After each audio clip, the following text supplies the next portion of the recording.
So thank you. Good morning, everybody, and welcome to this session of the AMR Community of Practice. This is our second session for March, so we hope to have at least 2 sessions per month. So we're very happy to welcome you back for this session after the last successful session where we talked about external quality assurance. On this session, we're going to be talking about workforce development. So we know that in many countries, skilled professionals capable of generating quality AST laboratory results and interpreting AMR data, or even designing relevant and representative AMR surveillance protocols are required if we hope to have really solid AMR surveillance systems. However, we know also that in most of our countries, these professionals are scarce. And so ASLM is leading a consortium of partners and expert organizations under the Qualifying the Workforce for AMR Surveillance in Africa and Asia QWArS project, which is funded by the Fleming Fund, to support this, to build capacity within our workforce to be able to meet these requirements. So QWArS contributes to human resource strengthening and capacity building for AMR surveillance by the provision of microbiology and epidemiology training for AMR in the human, animal, and environmental health sectors. And this morning, we're very fortunate to have with us the project lead for QWArS, Mr. Anafi Mataka, and also Dr.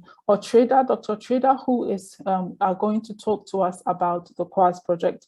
So let me start off by introducing our first speaker, our first presenter, Mr. Anafi Mataka, who is the project lead for the QWArS project at ASLM.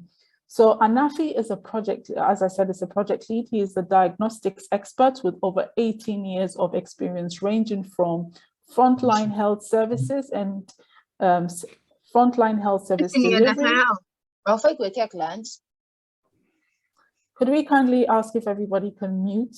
Thank you, Irene, if you could, the administrator to kindly mute. So let me start again. Mr. Anafi Mataka is a project lead at ASLM.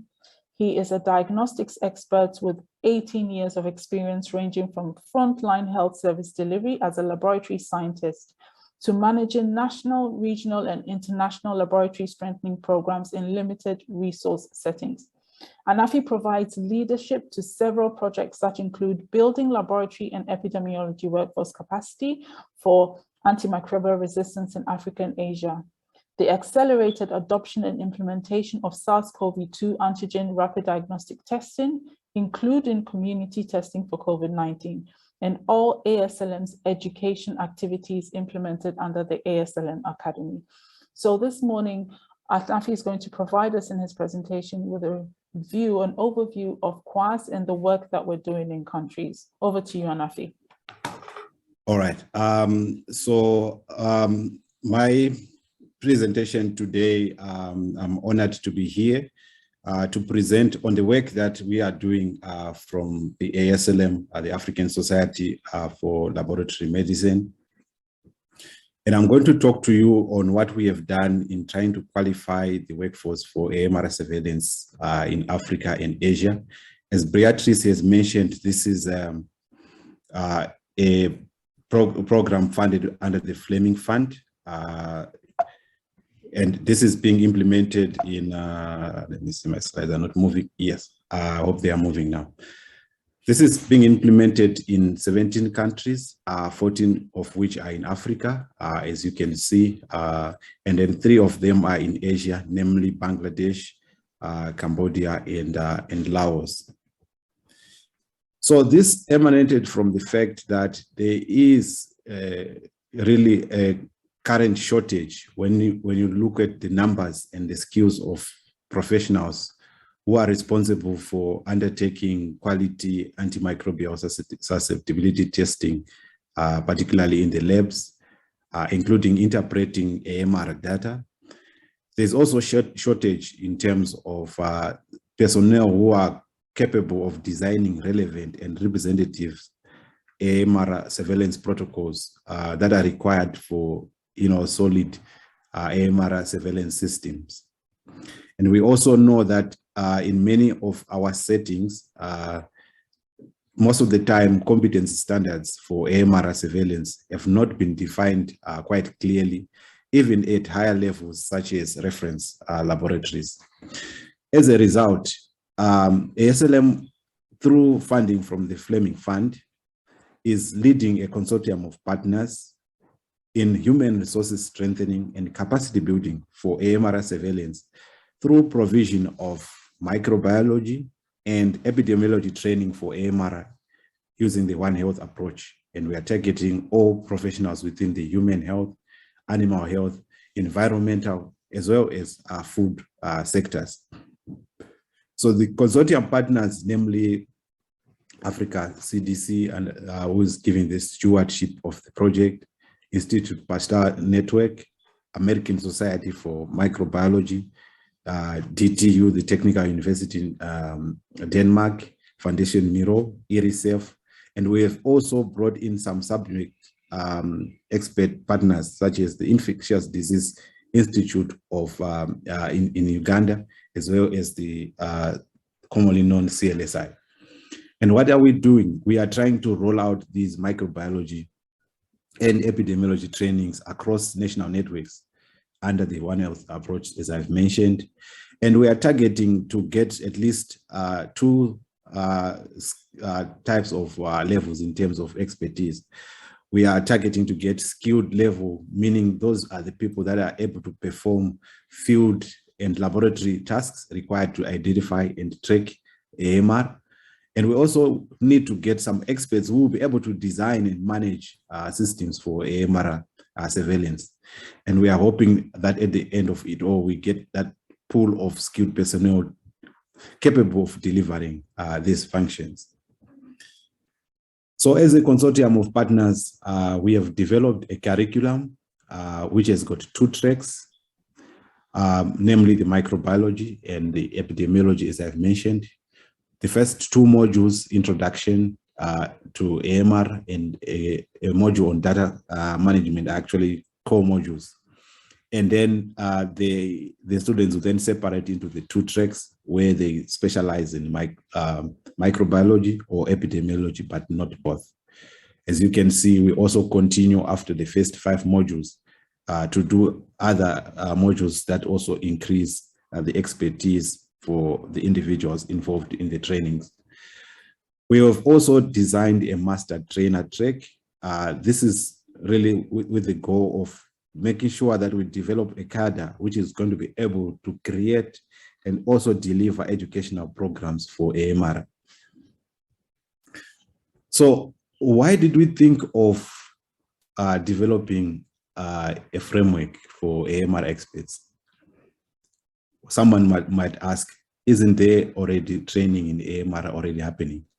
So we all know that just like for any other skills and any other sector in particularly in health workforce, even beyond, training is often that very popular intervention to address that shortage of skills.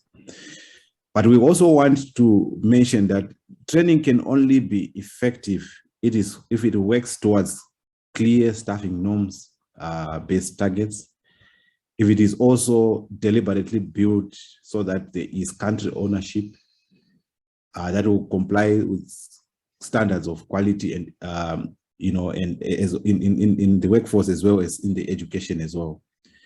And the training should enable people to demonstrate effectiveness in really developing these skills, in addition to just getting the knowledge. We have also cemented that the fact that the value of training in generating competence to support health programs and providing career benefits to professionals require several conditions that are just beyond mere delivery of certificates of attendance upon completion of either face-to-face or virtual training, which is usually what happens in most cases.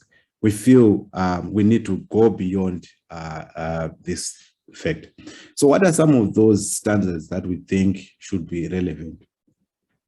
We feel for any training to be effective, it should actually deliver the skills and knowledge required to meet the competence that are there. It should actually deliver validated credentials that are accessed through an unbiased examination for competence and may be regulated within some regulatory bodies within the countries. And it should also embed training into national systems for sustainability. And in the end, we should be able to monitor and evaluate the effect of such training on career development and also human health indicators. In many developed parts of the world, most of the time there are systems that ensure that people qualify within their profession, they get registered initially, and they are licensed upon production of evidence of having maintained some form of competence or getting abreast with current developments. But this is not always present in many of the low and middle income countries. So sometimes for such, for lack of a better word, immature systems, delivering specialty credentials, this is more like a specified skill in a certain area, is actually an entry point that can ensure that critical functions such as surveillance and molecular testing are actually developed as part of a larger system. Hence, we thought of developing the QWArS qualification framework. We believe the QWArS qualification framework individuals should be selected based on their suitability within their countries. And they undergo a series of modules that I've shared earlier on. At the end of each module, they're actually given a certificate of completion that I have mentioned. And within our framework, completion of all this set of modules is enough for you to get recognition from the Fits Health Consortium CPD program as having completed this course. But we want to go ahead, as I mentioned, to develop a credential which we have called the registered ASLM, skilled AMR surveillance, and either in laboratory or epidemiology professional. So this exam would be written, and then if you qualify, you then have to appear in the register, but you need to maintain these skills through provision of required minimum set of CPD points over a number of years, in addition to maintaining good professional conduct. So what is the value of the registration?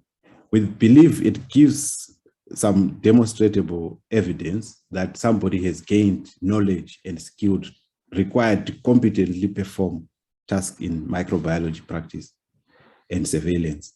The registry also provides that confidence to key stakeholders that there is a level of confidence in the ability of that registered professional to perform certain tasks.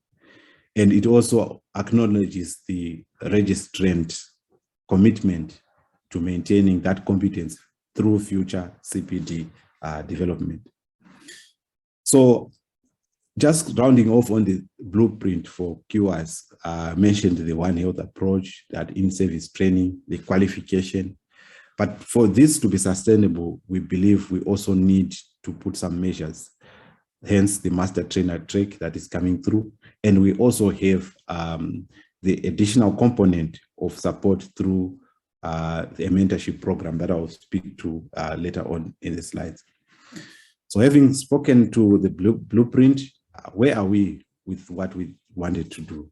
So I'll just give you some bit of highlights, also mindful of the time for the second presenter. So to begin it with, we started QWArS barring, I think, the COVID-19 situation. We started, and the current enrollment is about 352 from 16 countries.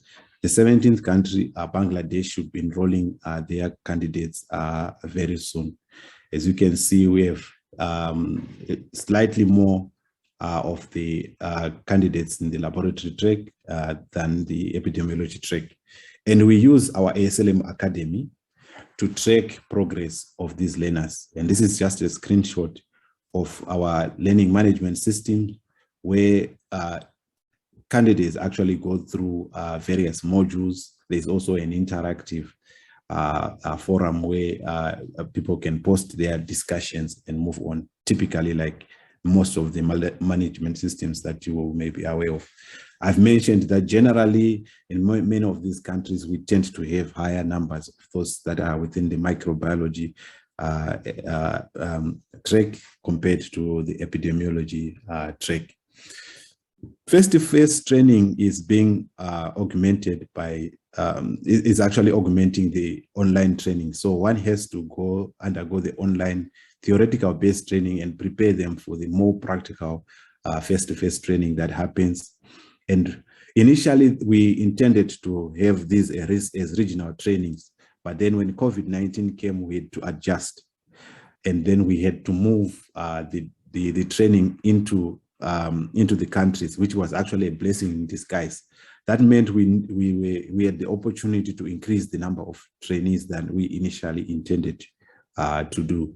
So we identified subject matter experts within the countries. We conducted formal orientation of these trainees via the module developers. And we also had to procure some of the reagents and supplies that were required for the practicals. This slide just gives a summary of where we are. We are glad to say most of the modules have been completed, particularly the first core modules up to 1 to 5. This is overall across all the countries. And when you want to look across board in terms of the countries, the green means these have been completed. So we are glad that most of the countries are, and a few countries that lagged behind because of various reasons, largely due to the COVID-19 pandemic, which restricted face-to-face trainings, have also tried to catch up. In all this, feedback is very crucial. So we have always tried to get feedback from the trainers as well as evaluations that we have found very useful. Participants have also given feedback. We realized this is a relatively new program, and we may need to update some of the modules. And one common theme that is coming through is really the more time that may be needed to allocate to practical sessions, just to name but a few. So let me speak roughly to the professional exam. The professional exam is actually a centralized exam that is written, and we have our key partners with extensive experience in delivering and designing professional credentials in the world, namely the American Society for Microbiology and the QWArS group, who have worked with us to standardize the way we do this credential. And it involves development of a question bank, drafting the exams, peer reviewing of the question, validation of the exam itself, and production of the final exam to ensure that there's less ambiguity as possible. The professional exam itself is 110 questions long, and there are multiple choice questions written over 2 hours. And each candidate is actually individually timed by a test administration software after they have signed a non-disclosure agreement at the beginning of the test. And these are some of the images that you see that have been written. So our first professional exam was written this January, late January, and we had 224 eligible candidates at the time, 140 from microbiology, 84 in AP, 185 English speaking, and 39 French. Unfortunately, 22 failed to show up for various reasons. And out of those that eventually sat down, 128 achieved a passing grade, and unfortunately 96 could not match the required standard. This just gives a snapshot of how they were performing. Our pass mark was around 60%, being the minimum level that is professionally designed in such a way that if anyone was going to go into this exam and tried to guess, they would actually fail to get to 60%.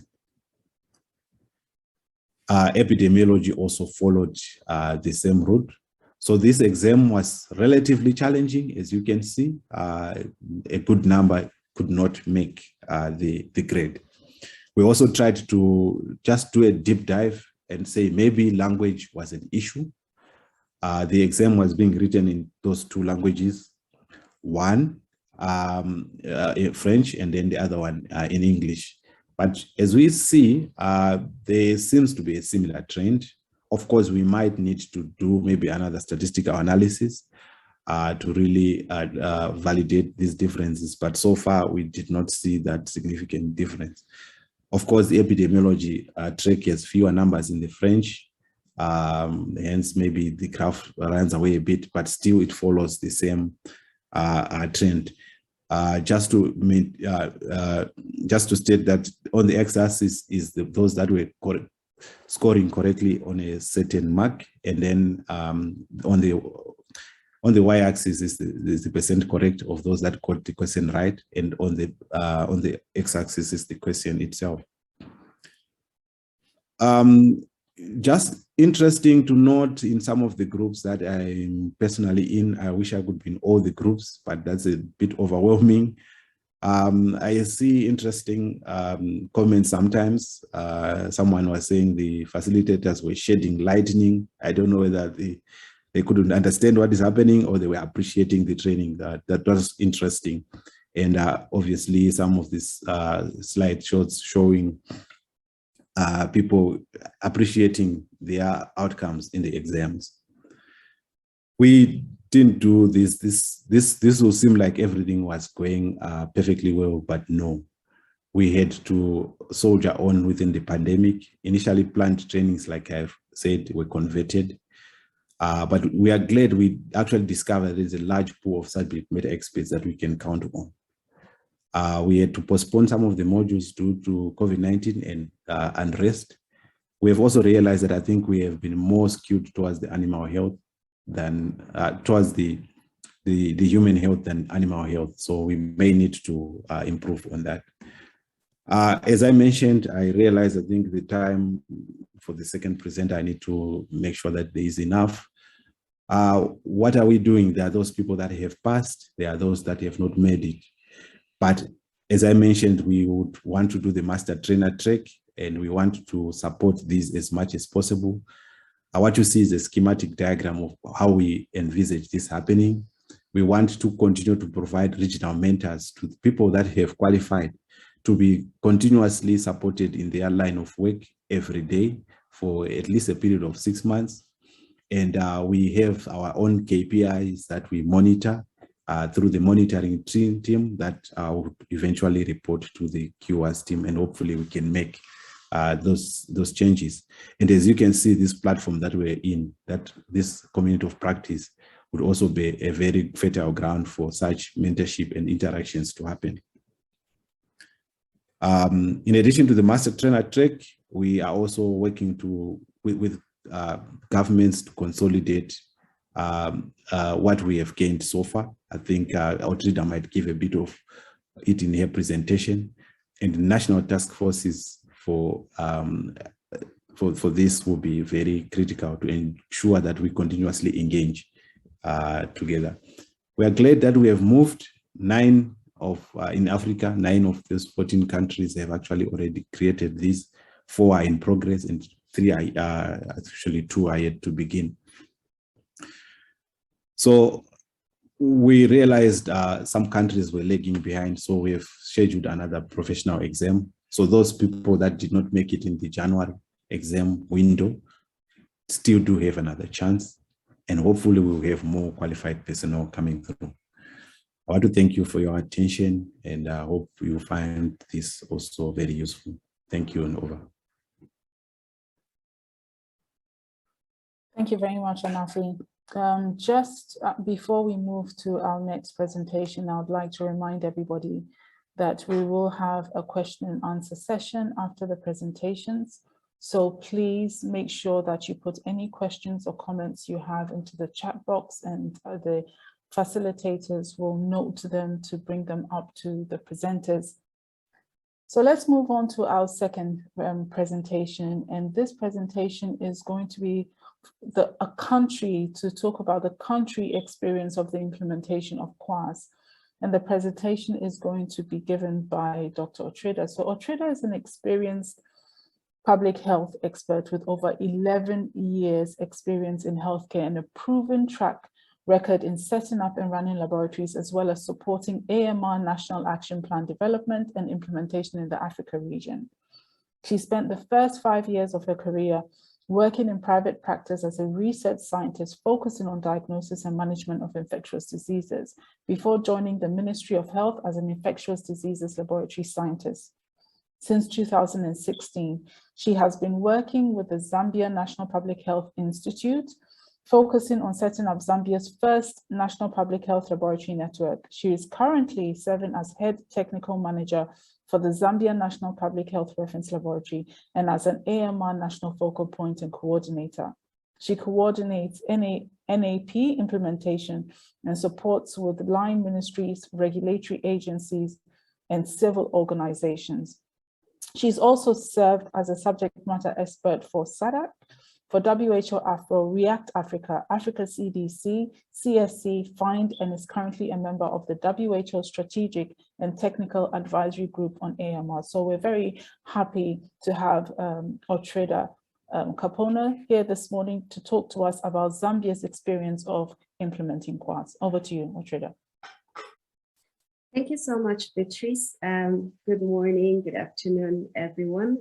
Thank you so much for the opportunity to share our experience on this platform.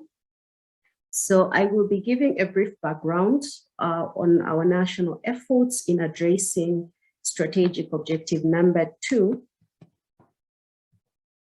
Strategic objective number 2 in our national action plan, as well as in the global action plan.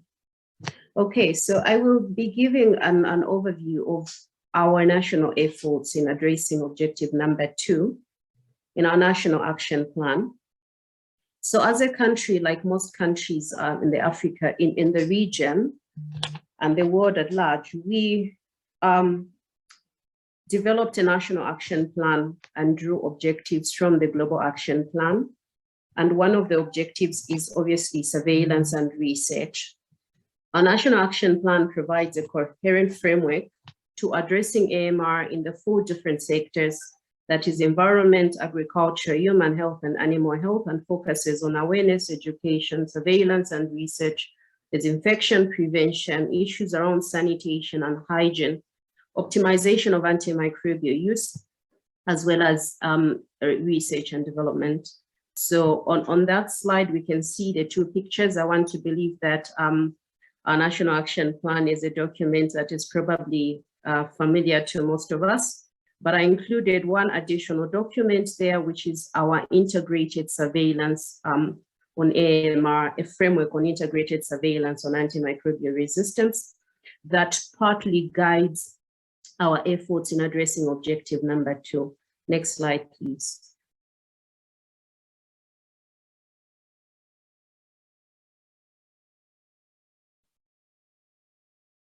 Beatrice, can you hear me?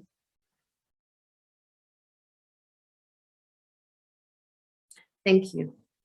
Why is surveillance important in addressing antimicrobial resistance? I summarized this in one word. Surveillance generates data for action. If we're going to talk about addressing AMR, regardless of how we look at it, whether it is raising awareness or optimization of antimicrobial use, we need data to inform our policies and our practice, and that is where that is why surveillance is important. Next slide. Okay, so our efforts. So for the longest time, even before we developed our National Action Plan, we had routine and programmatic AMR surveillance activities in selected labs that were mostly focused on bacterial pathogens. When WHO sent out a call for enrollment into the Global Antimicrobial Resistance Surveillance System, we were one of the first countries to enroll. And at that particular time, we only enrolled one lab because that was the lab that met the criteria at the time. We went ahead and did assessments using the WHO2 as well as the Atlas 2, and this was so we can identify the different gaps in the labs and what needed to be addressed for the labs to join the AMR surveillance network and be able to produce representative data, obviously to inform policies. We have had trainings with support from obviously the government, but also our cooperating partners like FAO and WHO. And these have been trainings for our colleagues in the animal health sector, the food sector, as well as the human health. We came up with a flagship program we're calling On-Site Microbiology Mentorship Program. And alongside this, we have another one that we're calling a QMS On-Site Mentorship Program, coordinated through the Zambia National Public Health Institute. And this is for the labs in both the human health and the animal health sector that are in the AMR surveillance network. I'll speak a little more on the on-site microbiology mentorship as I move forward. We have also had some targeted surveillance in the animal health sector, and these have been focused more on antimicrobial use. You will agree with me that when it comes to getting holistic data that we can critically interrogate to inform our policy and our practice, we cannot separate antimicrobial resistance, the profiles we see in the labs, from antimicrobial use and antimicrobial consumption. Next slide, please. So in the animal health sector, there has also been a honey residue monitoring plan that has been implemented, I think, for over a decade now, where we screen those 3 drugs, and this is mostly for honey exports to the EU. We were one of the privileged countries that was a beneficiary to the WHO AGISA support. For those of us that are familiar with this, this was a pilot project that was piloting integrated AMR surveillance that was tracking 3 indicator organisms in the human health, animal health, and in the environment. That was E. coli, Salmonella, and Campylobacter. So this was a very good opportunity for us because it created or provided a basis for us to pilot and then build on how we then roll out our integrated surveillance in the country. For the longest time now, we have been submitting data on antimicrobials used in animals under OIE, and our Zambian Medicines Regulatory Authority has been conducting post-marketing surveillance and pharmacovigilance. There's been collection of import and export data by the Department of Vet Services and ZOMRA. And this is what we're using as a country to approximate our antimicrobial consumption. There's also monitoring and disposal of the drugs, especially antimicrobial drugs, by our Zambia Environmental Management Agency. So there's different institutions and different organizations with a different mandate in the environment, regulation, animal health, human health, coming together to do their part, because we can't begin to separate or put a demarcation when it comes to addressing AMR. It has to be holistic. Next slide, please. So when we were trying to figure out how we structure our integrated AMR surveillance, we realized that because ministries in this country have for the longest time are operated in silos, we have different systems, the labs in, for example, the human health sector and the animal health sector were using different processes, different data management system. We realized it was going to be very difficult for us to integrate the systems from the beginning to the end. And so we had to look at what point do we integrate our surveillance system. So for lab work, we came up with standard SOPs, because obviously microbiology is microbiology, whether in the animal health sector or in the human health sector. And then also we decided to integrate where data management was concerned. And so in collaboration with FIND, and with support from FIND, we developed a One Health AMR surveillance data management system, which we launched. this system pulls data from the different data sources that the animal health sector uses. For instance, our animal health sector uses CLAB as their data management system. We have DISA in the human health sector, and it's compatible with the district health information system we call DHIS2, and also compatible with WUNET. So it makes pulling data into one place and analysis very easy. Additionally, it also helps us capture our import and export data.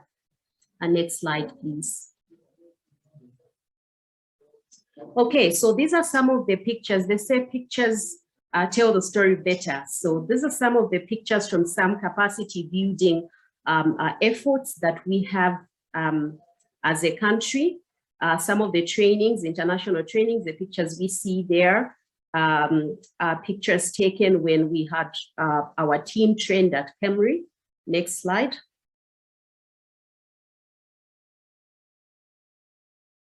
Okay, now we come to the on-site microbiology mentorship. So this is a mentorship program designed to build capacity in lab people, except it is being done, we don't take people away from the workplace.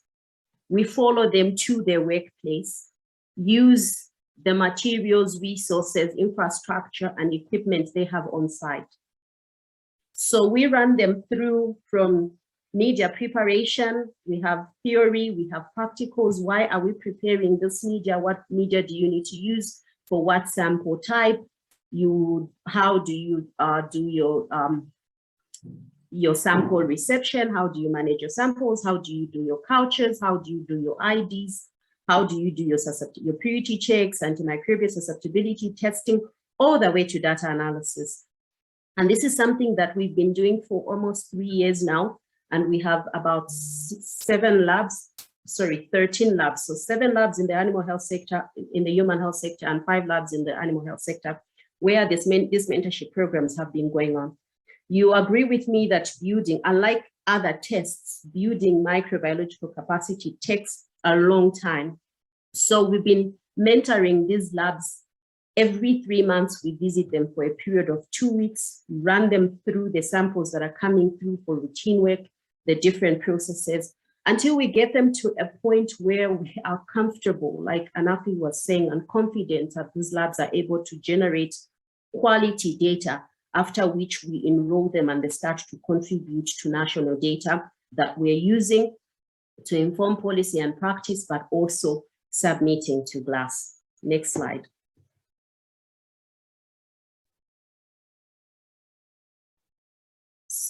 Next slide. So these are some of the pictures for the mentorship. Next slide, please. Okay, so in addition to the on-site microbiology mentorship, we also have been supporting the labs with improving their infrastructure and equipment, which goes hand in hand with the microbiology mentorships, because if they don't have the equipment and they don't have proper infrastructure, really, we can't begin to talk about AMR surveillance. So through support from the Fleming Fund country grant, we've been able to see some of these labs renovated and supported with reagents, some pieces of equipment that we're missing as well. Next slide. And the next one. Okay, now capacity building for AMR surveillance. So what have we been doing in terms of human resource capacity building? I've already talked about the on-site microbiology mentorship programs that go hand in hand in quality management systems, mentorship programs that are aimed at ensuring institutionalization of quality management systems in this lab, so that we're not just looking at the quantity of the information the labs are generating, but also the quality. We also have been privileged to have had 6 professional fellows trained under the Fleming Fund Professional Fellowship. 2 of them came from human health, 2 animal health, and 2 of them came from ZAMRA, that is a regulatory authority in our country. And the focus for the 2 from ZAMRA was on antimicrobial consumption in the animal health sector, and the other 2 in the human health sector. So this fellowship, we're focusing on lab and surveillance. The other 4, we're focusing on lab and surveillance. And I think for those of us that are familiar with why these fellowships were introduced was to ensure that as much as the country grants were supporting enhancing data generation, we want to be able to utilize this data, because why are we collecting the data? So there was capacity building for lab fellows, but also those in surveillance, and there was an AP component to it to ensure that when the lab generates the data, we have some people that are looking at this data and are critically analyzing the data to inform policy and practice. Recently, there were 2 additional fellowships that were introduced called policy fellowships. And these, I think, are meant, the way I look at it is that they are meant to complete the cycle. So we have data being generated, we have data being interrogated, and then data being utilized. That brings me to what Anafi was talking about. So Zambia is one of those countries that has been involved or part of the qualifying workforce development for AMR surveillance. So we started off with about 21 people that were nominated to be a part of this from the human health sector and the animal health sector. And as the time the professional exams were being written, we only had about 15 people remaining in the program. About 15 people remaining in the program. The professional exams were conducted on the 14th of March. Next slide, please.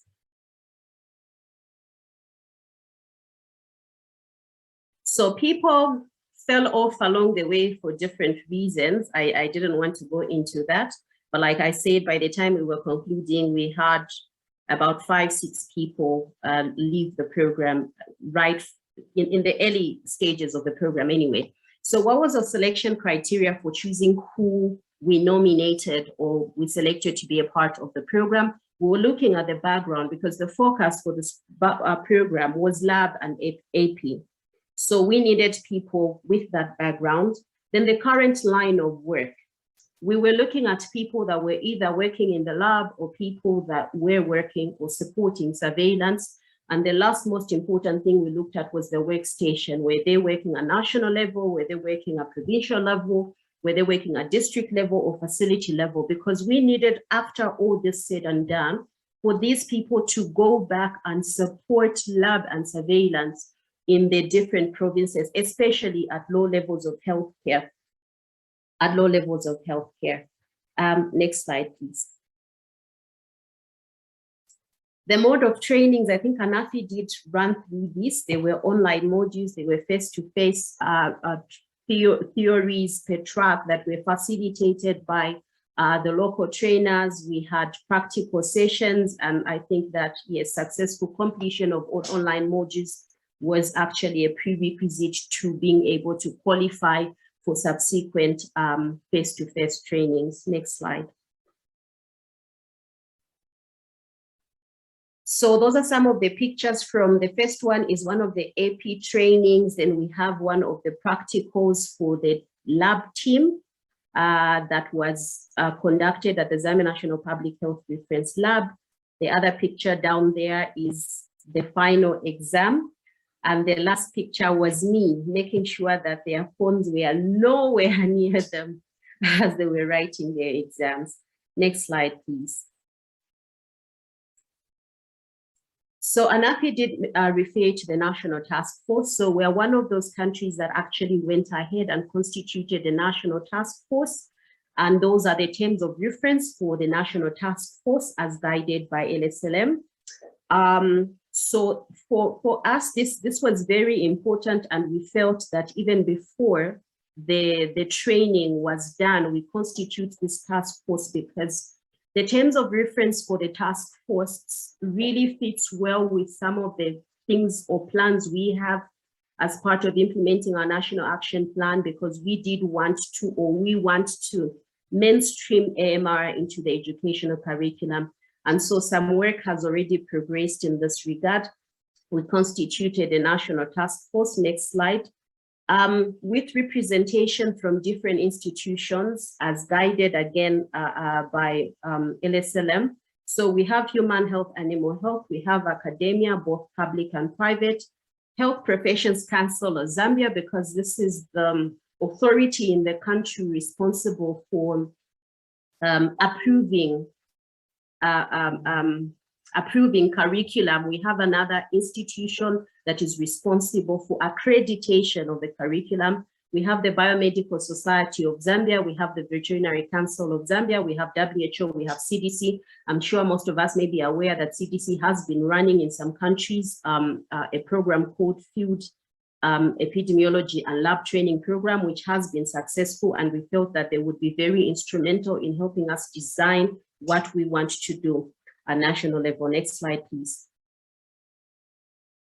So some successes. So obviously completion of this course, despite the challenges that Anafi highlighted, COVID and everything else, for us, we feel that it's been a very successful program, and we're very grateful to have had our people trained. So out of the 14 people that sat for the exams under the the 7 people, we had 6 people meet the passing mark, which I think is a good thing. From the AP, out of the 7 that sat for the exams, we had 5 of them pass. 2 did not sit for the exam because 1 didn't qualify, and 1 of them was out of the country. Creation of the national task force. So we are currently developing a competence framework and doing a needs assessment. ASLM Academy was kind enough to give us some training modules that they have developed, and we have had a small team within the task force looking at them to ensure that they meet our national regulatory requirements, but also to ensure that it is they address what it is we want to teach for the different categories, whether it's in service or undergraduate programs. We have since identified 3 institutions as pilot sites, 1 public and 2 private universities. Next slide. Like Anafi said, I don't think there is ever a journey without challenges. So we did have a few challenges. The first one I noted, and these I had to speak and get feedback from the trainee themselves.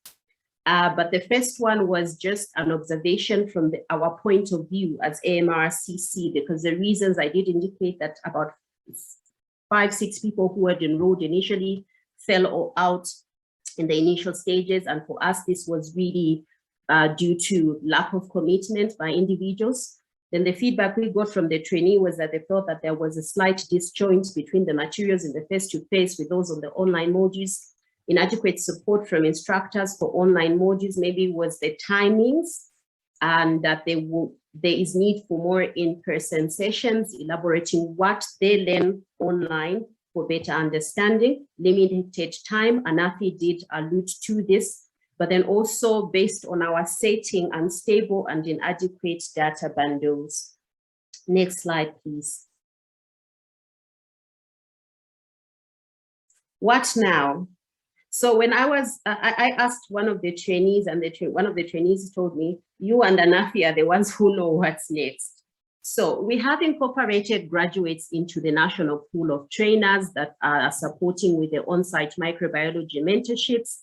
And then the lab trainee graduates are located in the AMR surveillance sites. So they are working in these labs to generate data, both in the animal health sector and the human health sector. And those that were in the AP track are now supporting disease surveillance, surveillance and disease intelligence units at national and district levels.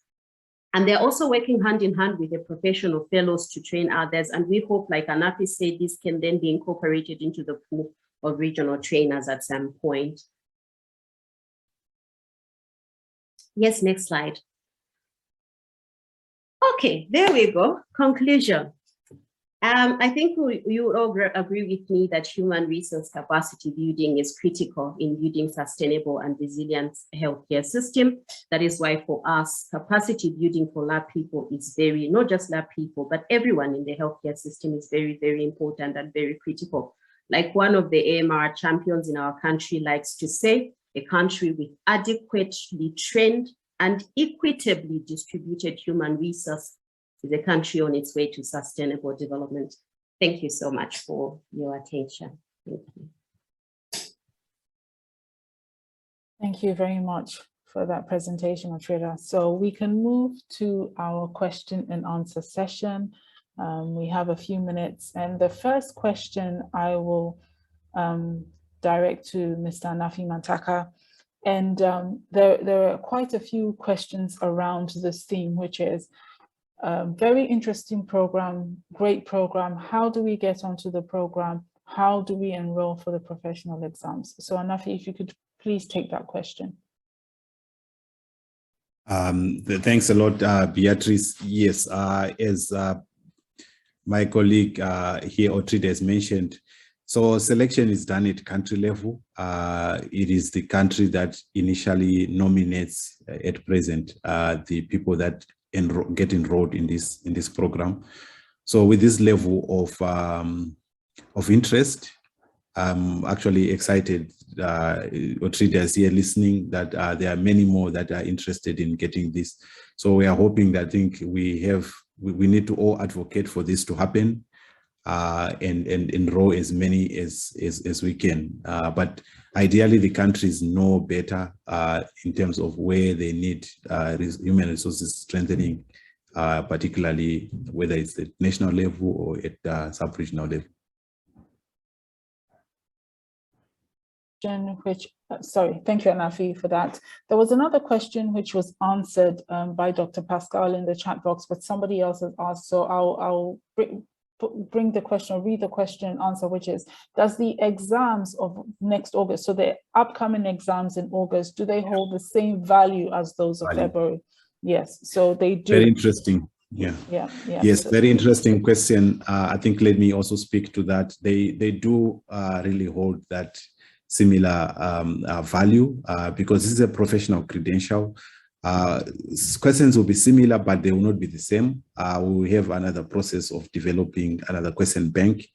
We use what we call scaled scores, and these are more of log values that are put on a certain constant reporting scale. We believe using such scores is a better way of accurately representing that relative performance of exams, and provides that constant reporting across different versions of the exam. So indeed, just to answer that, it's a yes. Thank you, Anafi. And there was another question, which was, are there any fees for the exams in August? No, that would be a no, Anafi, correct? No, yeah. As long as you are part of the exam, the program, you have to write the exam for free. Thank you very much. So the next questions I will direct at Otrida. So Otrida, let me start with a comment from Dr. Alpha Diallo, and he asks, have you approached the University of Zambia to collaborate on certification of this program? That is a question by Dr. Alpha Diallo. Then we'll take another question, please. Okay, thank you very much, Dr. Alpha. I was actually just responding to him in the chat. So yes, UNZA is represented on the National Task Force and is the one public university where we're going to be piloting this program first. Thank you. Thank you for that, Otrida. Now, there was a question earlier on which asks from Ethiopia, from Estefanos, and it says, in addition to submitting the AMR data to GLASS, is there any experience regarding AMR data utilization for, say, strengthening guidelines, guidelines for treatment? So what is your experience in Zambia, please, in terms of utilization of this data? Okay, so like I indicated earlier, for us, submitting data to GLASS is important, but secondary. We want to be able to utilize this data at facility level and at national level to inform revision of our essential medicines list or standard treatment guidelines. And yes, for the facilities that have generated enough representative data, they have already revised their facility antibiotic treatment guidelines. We were just launching last December treatment guidelines for the University Teaching Hospital, and this was informed by their facility antibiogram. So we've already seen facilities begin to use data they are generating locally to inform treatment guidelines. Yes. But like I was saying, we are adding more sites, surveillance sites, so we can get a national picture to then inform revision of national treatment guidelines, as well as inform our supply chain and revision of our essential medicines list. Thank you. Okay, thank you very much for that. There are some comments in the chat box regarding the lag between the online and the face-to-face trainings and how that may have contributed to some of the challenges faced. So participants can read that in the chat box. So there's a question from Bayong Mirabel.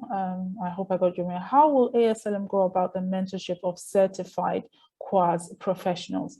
So Anafi, can I direct that question to you? Is the question is about mentorship of once the professionals have qualified, I believe. Would there be any further mentorship, any other plans, and how will we go about it? Thank you. Yes, yeah, there will be, as I explained in one of the slides, there is already a mentorship program that is in place where we are trying to link those that have qualified to mentors that can help them in on a regular basis to be more of a backstop to their questions or issues that come up in their day-to-day lives. So some of the mentors will be at country level, some will be at regional level. And we are hoping all those issues that come in would actually be very useful to this community of practice and actually further disseminate that. So it becomes more of mentorship for everyone.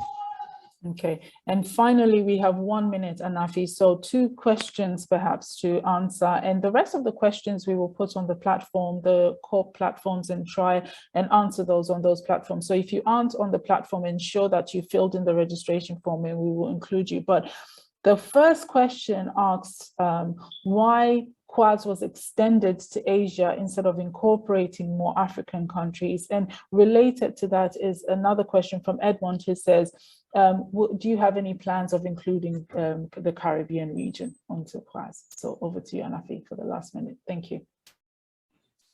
Oh, some of the questions are too tough. I may not be able to get you an exact answer, but as you all know, they are just like in many other areas. I think there are certain priority countries depending on where they are for certain conditions. I think for the first phase, I would like to believe these are the first ones that probably needed to get this first. But I would like to believe the ones that were left out were not just deliberately left out for that. And I'm hoping that as we are seeing positive signs for this, maybe this is good impetus for those that could actually have additional funding to make sure that we expand this beyond what we have right now. Thank you very much, Anafi. So we have represented with us Claudia Parry from Watts McDonald. So she will be in a better position to answer that question. So over to you, Luna. Hi, thank you.